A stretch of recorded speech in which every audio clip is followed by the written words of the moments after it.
ওদালগুৰি জিলাৰ বৰজাৰ কালিবাৰীত দিনজোৰা কাৰ্যসূচীৰে বৃহস্পতিবাৰে উদযাপন হয় নেতাজীৰ 128 সংখ্যক জন্মজয়ন্তী।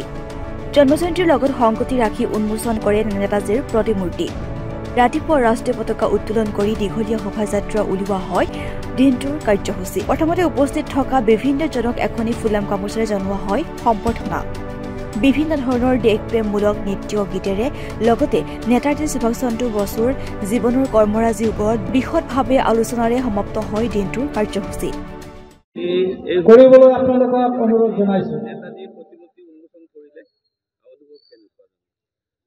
খুব ভাল লাগিল। বৰজাৰত মই এই অনুষ্ঠানত প্ৰথম আহিছোঁ, যেহেতু আজি 128তম নেতাজী সুভাষ চন্দ্ৰ বসুৰ জন্ম জয়ন্তী। ইয়াত মোক নিমন্ত্ৰণ কৰিছিল আৰু তেখেতসকলে মোক আজি নেতাজীৰ প্ৰতিমূৰ্তি মোক উন্মোচন কৰিব সুযোগ দিলে। মই অত্যন্ত সুখী অনুভৱ কৰিছোঁ। তেওঁ যি নহওক, আজিৰ দিনটোত মই প্ৰথমে নেতাজীক মই প্ৰণাম যাচিছোঁ, শ্ৰদ্ধা যাচিছোঁ আৰু তেখেতৰ আত্মাই যাতে স্বৰ্গত সুখ শান্তিৰে থাকে তাৰ কাৰণে ভগৱানৰ ওচৰত প্ৰাৰ্থনা কৰিছোঁ আৰু কামনা কৰিছোঁ যাতে তেখেতৰ আদৰ্শটো আমি সদায় আমাৰ সমাজত জীয়াই ৰাখিব পাৰোঁ। তো খুব ভাল অনুষ্ঠান হৈছে ইয়াতে আৰু তেখেতসকলে আজি ইয়াত মানে এটা খুব মহান কাম বুলি ক'ব লাগিব যে তেখেতৰ আদৰ্শটো জীয়াই ৰাখিবৰ কাৰণে যি ইয়াত প্ৰতিমূৰ্তি স্থাপন কৰিছে, ইয়াৰ পৰা আমি বুজা যায় যে আমি এই অঞ্চলৰ ৰাইজে আমি দেশক কিমান ভাল পাওঁ, দেশক কিমান আমি মৰম কৰোঁ। তো এইখিনি আজি ইয়াত প্ৰকাশ পাইছে। তো আজি ইয়াত আৰু আকৌ এটা অনুষ্ঠানো হ'ব, সৰুকৈ আলোচনা চক্ৰ ইয়াত হ'ব। নিশ্চয় তেখেতৰ ওপৰত চৰ্চা হ'ব আৰু এই চৰ্চাৰ যোগেদি ছাত্ৰ ছাত্ৰীসকলক তেখেতৰ জীৱনীৰ বিষয়ে যথেষ্ট আলোচনা কৰা হ'ব আৰু আমাৰ সৰু সৰু ছাত্ৰ ছাত্ৰীসকলক জনাবলৈ আমি সুযোগ দিয়া হ'ব। আৰু মই ভাবোঁ ইয়াৰ যোগেদি তেখেতৰ আদৰ্শটো আমি নতুন প্ৰজন্মকতো আমি দি যাব পাৰিম। তো যিয়ে নহওক, সদৌ শেষত মই আপোনালোকৰ যোগেদি আমাৰ উদযাপন কমিটিক মই বহুত বহুত ধন্যবাদ যাচিছোঁ। 128তম জন্ম জয়ন্তী উপলক্ষে আজি বৰঝাৰস্থিত কালিবাৰীত উপস্থিত হৈছেহি। খুব ধুনীয়া এক ব্যৱস্থাপনা ইয়াতে হৈছেহি। নেতাজীৰ জন্ম জয়ন্তী উপলক্ষে ইয়াতে নতুনকৈ মূৰ্তি এটাও নিৰ্মাণ কৰা হৈছে, ইতিমধ্যে আবক্ষ কৰা হৈছে, আপোনালোকে দেখিছে। আৰু খুব ধুনীয়া এক অনুষ্ঠান। এই অনুষ্ঠানৰ যোগেদি আমি অনুপ্ৰেৰণা ল'ব লাগিব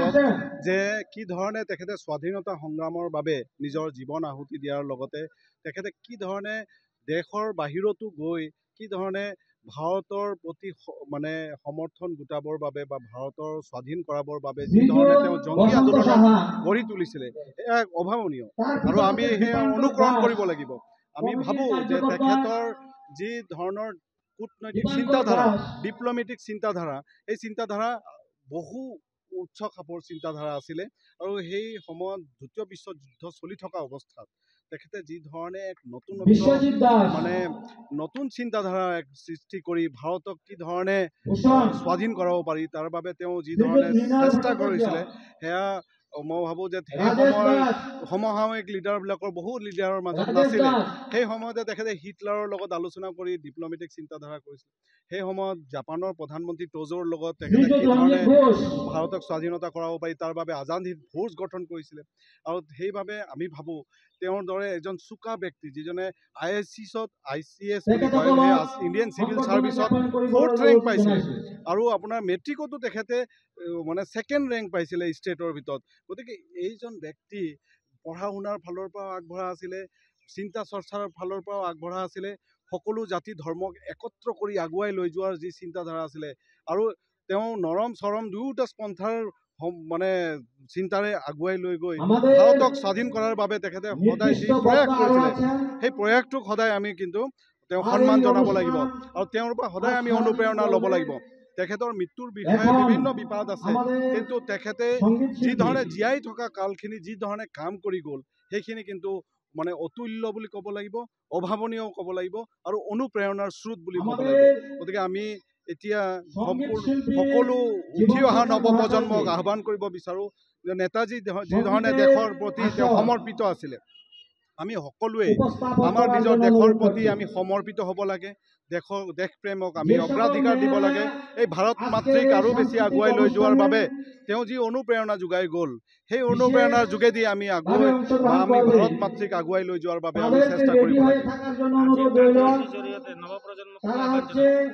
মই নৱপ্ৰজন্মক আৰু এটা ব্যৱস্থাত মই ক'বলৈ বিচাৰোঁ আজিকালি মই দেখা পাইছোঁ যে নৱপ্ৰজন্মৰ মাজত কিছুমান ৰাগিয়াল বস্তুৰ যি ব্যৱহাৰ বহুত বেছি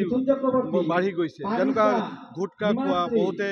নাম কিছুমান আছে ছিগনেচাৰ কেপি ৰজনীগন্ধা আৰু কিবা কিবি নাম আছে বহুত এইবোৰ গ্ৰহণ কৰি পেলাই আমাৰ নৱপ্ৰজন্মৰ মাজত এক ধৰণৰ যেন ভাইৰাছে বিয়পি গৈছে সেনেকুৱা এক পৰিৱেশ মই অনুভৱ কৰিব পাৰিছোঁ গতিকে ইয়াৰ দ্বাৰা কি হয় আমি নৱপ্ৰজন্মক বচাব লাগিব নহ'লে অহা 10 বছৰৰ পাছত ঘৰে ঘৰে কেঞ্চাৰ পেচেণ্ট হ'ব আৰু আমাৰ মাজত যি এই ধৰণৰ ব্যৱস্থা এতিয়াও বিক্ৰী হৈ আছে আমি আশা কৰোঁ যে ভৱিষ্যত দিনত এইবোৰ ব্যৱস্থাও যাতে ৰখাব পাৰে ইয়াৰ বাবেও কিন্তু চৰকাৰে এক ব্যৱস্থা গ্ৰহণ কৰিব লাগে কাৰণ এয়া আমি বেমাৰ কিনি ঘৰত লৈ যোৱা নিচিনা এক ব্যৱস্থা গতিকে মই আশা কৰিম যে আমাৰ সকলোৱে আমি সমাজখনে সচেতন হ'ব লাগিব আমি যিবিলাক ব্যাধি আছে সমাজখনক আগুৱাই লৈ যোৱাৰ যিখিনি ব্যাধি আছে এই ব্যাধিৰ পৰা যদি আমি সংস্কাৰ কৰিব লাগে সমাজখনক তেতিয়াহ'লে সকলোৱে একত্ৰ হ'ব লাগিব আৰু সকলোৱে মিলি পেলাই আমি নতুন প্ৰজন্মক আমি যাতে এক মানৱ সম্পদ ৰূপে যাতে গঢ়ি তুলিব পাৰোঁ তাৰ বাবে আমি প্ৰয়াস সদায় ৰাখিব লাগিব ধন্যবাদ আজি শুভ দিনত ইয়াত উপস্থিত হৈ নেতাজীৰ প্ৰতিমূৰ্তিত আপুনি মাল্যাৰ্পণ কৰিলে আৰু অনুষ্ঠানটিত উপস্থিত থাকি আপোনাৰ অনুভৱটো জনাওক হয় আজি বৰঝাৰ বীৰেন্দ্ৰনগৰ এই বৰঝাৰ অৱস্থিত আমাৰ বহুত দিনৰ যিখিনি ৰাইজৰ বৰঝাৰবাসীৰ ৰাইজৰ আশা আকাংক্ষা আছিলে আজি সম্পূৰ্ণ হ'ল আৰু এই উদ্যোগটো লোৱাৰ কাৰণে মই প্ৰথম বৰঝাৰবাসীক মই মোৰ আন্তৰিক শ্ৰদ্ধা জনাইছোঁ যিহেতু আমাৰ সুভাষ চন্দ্ৰ বসু নিচিনা মহান ব্যক্তি বিশ্বৰ এজন নেতা তেখেতক আমি স্মৰণ কৰিবৰ কাৰণে আজি 128তম যিটো প্ৰতিমূৰ্তি উন্মোচন কৰিলে বা আজি ইষ্টাব্লিছ কৰিলে তাৰ কাৰণে মই বহুত আনন্দিত মোৰ বহুত গৌৰৱ অনুভৱ কৰিছোঁ যিহেতু আমাৰ এই বৰঝাৰবাসীৰ ইমান দিন যিটো ভাবি আছিলে সেইটো আজি সম্পূৰ্ণ হ'ল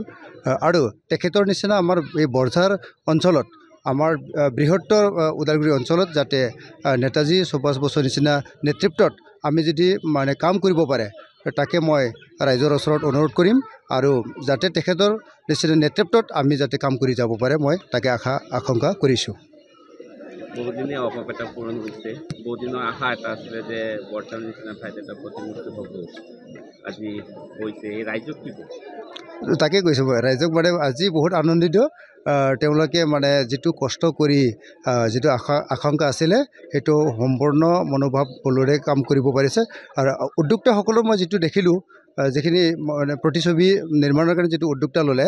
বহুত মোৰ ভাল লাগিছে আৰু ভৱিষ্যতে তেওঁলোকৰ মই উজ্জ্বল কামনা কৰিছোঁ ৰাইজে কি আৰু উদ্যোক্তাসকলে যিখিনি ইয়াত নেতৃত্ব কৰিছে ঠিক ভৱিষ্যতৰো তেওঁলোকে একেলগে কাম কৰি যাব লাগিব আৰু সমাজৰ কাম নেতৃত্ব ল'ব লাগিব